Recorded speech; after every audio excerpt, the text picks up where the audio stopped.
Alright, hello everyone, Peter here. Today we're trying something I've never done before, a cool new project called Lost Wax Casting, but actually Lost PLA Casting.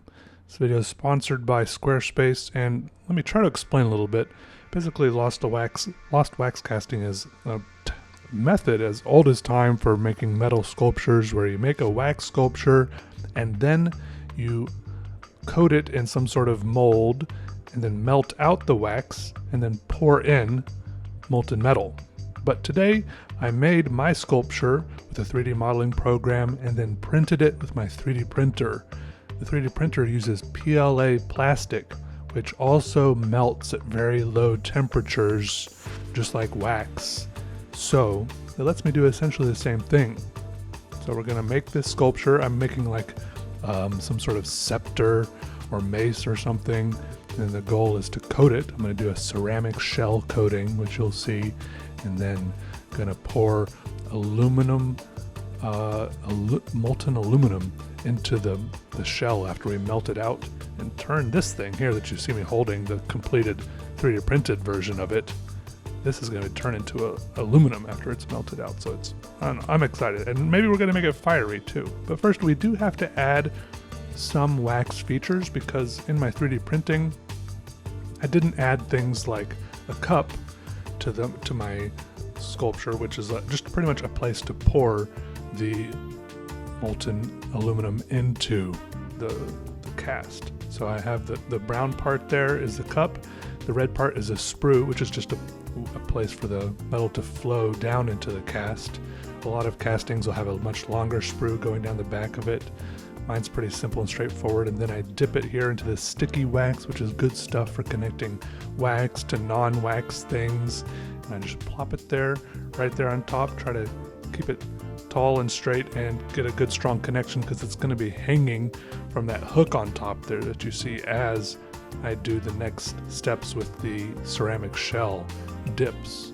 But first I also need to create a way for air to escape from lower in the cast as I pour molten aluminum into the top. So I add these little Twizzler-like bits of wax because I don't want any air pockets forming in any areas of it. So these go from the bottom up to the top of the cup, and they'll pretty much turn into hollow little tunnels, which is pretty cool. It's a little scary because I'm working with all this open flames, hot wax, and it just looks very fragile. But then I just add a little bit of hairspray to the wax bits, because this will help the ceramic shell stick to my sculpture on the first dips. So that's what's going to be next. But first, we have a little sponsored doodle here. Squarespace is a great way to get your own website up and running, quick and easy. They have all sorts of interesting features that you probably wanted in your own website, like cool password protected members only areas, or maybe you want a e-commerce segment where you can sell your own stuff, digital, physical, maybe online or in person. It'll help manage your inventory and automatically update it all, track the shipping, email people once you get it shipped out. So go to squarespace.com for a free trial, and then once you're ready to launch, go to squarespace.com/PeterDraws for 10% off your own first website or domain. Go check it out, get your website up and running. They have tons of cool templates to choose from. They all look amazing, and they look completely professional and smooth and cool. So go get yours. Now, it's time for the ceramic shell dip. This part was very cool. The vat, we have a big barrel here of the ceramic shell. It's pretty much liquid ceramic, and it looked just like some kind of barrel of toxic acid from a movie or something. We had to mix it up very well, and then we slowly dip the sculpture in there. And basically this dipping action had to happen I think 9 times, and between each dip we had to add sand. Between the first 2 dips we added fine grained sand, like you see here. It looks like sugar, and the whole process, really, each time it felt like I was making some kind of candy or sweet treat, because it looked like I was sprinkling sugar on there. But the point of adding all the sand between the dips was to help thicken it up, because if we just did the ceramic dipping with no sand, it would take forever to build up any thickness. But I don't know, it went pretty well. I just had to wait a couple hours in between each dip. It would turn from yellow to kind of school bus orange like that. That's how you knew it was dry and ready to be dipped again. And you had to watch out for bubbles and stuff like that, but it wasn't so bad, really. Kind of slow, methodical, be careful that it wasn't going to break. Keep track on the mirror. Here's my classmate Victoria dipping her project. I'm not going to try to explain what her sculpture is. You will see that hers has a bigger sprue going down the back there for metal to flow through. Mine only had a very tiny one, but I'll put a link to her Instagram in the video description, so hopefully I'm sure she'll post a update once hers is done. She's going to cast hers in bronze, I think. Mine's in aluminum, so should be awesome to see when it's done. So here mine is, 8 dips later, and then a final dip without any sand on the outside. And here I am very gently taking the screw ring out of the top. And then after that, it's time to go outside for the aluminum pour. My classmates are also pouring some of their own molds. I think a lot of them have molds made out of resin sand, which I've done some of before, also a very cool method. And this is the flash kiln. The basic idea of this flash kiln, well, it's awesome, obviously, because it has huge flames bursting out of it. So I like that. But the idea here is to heat up the molds and everything inside as fast as possible, because you want everything in there to start melting out very quickly, because if you heat it up too slowly, everything inside will start expanding and it'll crack the molds. So that's why it's called a flash kiln, and the temperature goes up very quickly. I think maybe like 1500 degrees.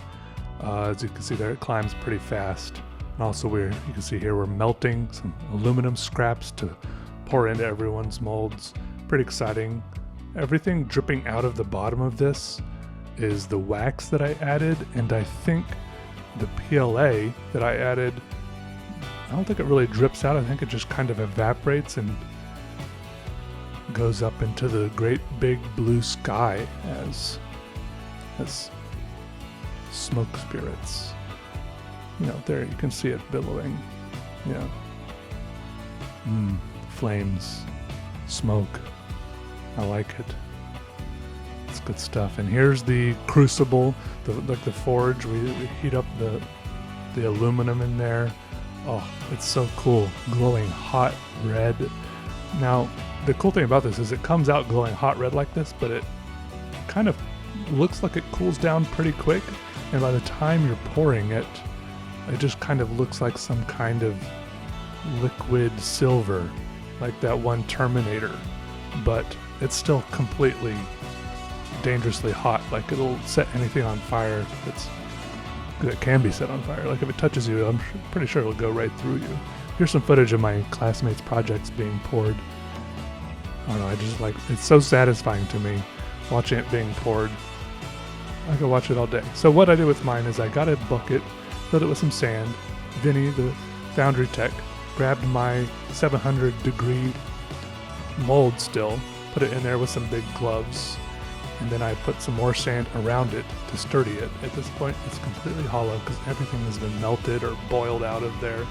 And then they brought the liquid aluminum around, and it just poured and bubbled and gurgled in there. And I was a little bit scared because I was like, wow, that filled up really fast. And if anything's going to go wrong, it's probably going to go wrong right here. And all that work I put to get to this point, it could all be for nothing. But there's only one thing to do. Crack it open after 30-45 minutes and see how it looks. And even after 45 minutes, it was still too hot to touch. I was trying to chip and crack at it, but I had to kind of hold it with my shoes because it was still too hot, even with gloves to hold. So I had to spray it down, which helped. And I was pretty happy to find out that it was pretty much completely healthy baby. All its arms and legs were there, and I was really happy with the results. So, only thing to do next is to pop it into a vise and do a little bit of cleanup, or chasing as they call it. In the past I've done some chasing, and I've done the 2-part molds like you saw some of my classmates had. Sometimes those have something called flashing, which is where the metal tries to get out between the 2 parts of the molds. I didn't have that problem with this one because there was only one part of my mold, which was nice.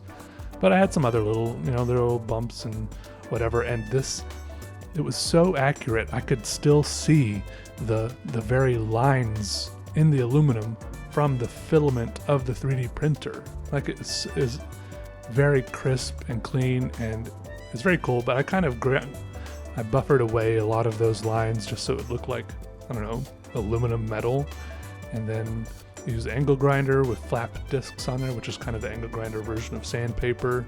And then using this hand file was very satisfying. Just zip, zip, zip with the hand file.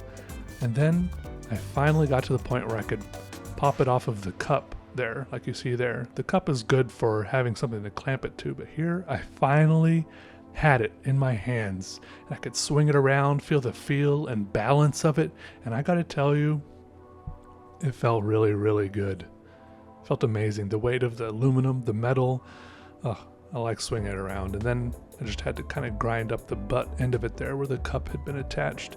And I gotta admit, I didn't do too well with this part of it. I could have done better, but some things you just learn for next time. Now this is the final stage of it where I wanted to try to make it fiery. I did a little bit of research, but more research and more experimentation could be done. This first step was with rolled up fiberglass cloth and vegetable oil. I think I rolled it up too tight. The second step was a little more loosely rolled, and I added engine oil. This seemed to work a little bit better. I think a loose roll is better, and I don't know. This part was truly awesome. It would have been better maybe. I need to find a way to keep it burning longer, get the flame bigger. There's got to be a way. Look, you know me, I'm open to more experimentation about seeing what burns and what doesn't. Maybe I just need to make little clumps of cloth, add different things to them, set them on fire, see what burns the longest. That sounds like a fun experiment. But look, here it is. It turned out great, and it burns away. I'm glad I had the glove on for this one because I didn't want the stuff dripping down on me, the hot oil, and the metal does get hot pretty quick. So thanks for watching, everyone. Also, I think it does look cool after you take it out and there's like the burnt, kind of battle-scarred, toasted tips look to it.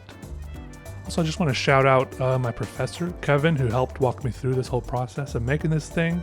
Also, I watched a couple of videos by Robinson Foundry, who has done similar PLA casting techniques, and all my classmates who are doing all their castings at the same time and letting me film and stuff. So thank you, everyone. Thanks also, of course, you, all my beautiful, lovely, adorable, sweet viewers, for watching once again. Let me know what you think about this. This is my first experiment, obviously, with doing something like this. So let me know what you think I should, the options are endless with this medium. So yeah.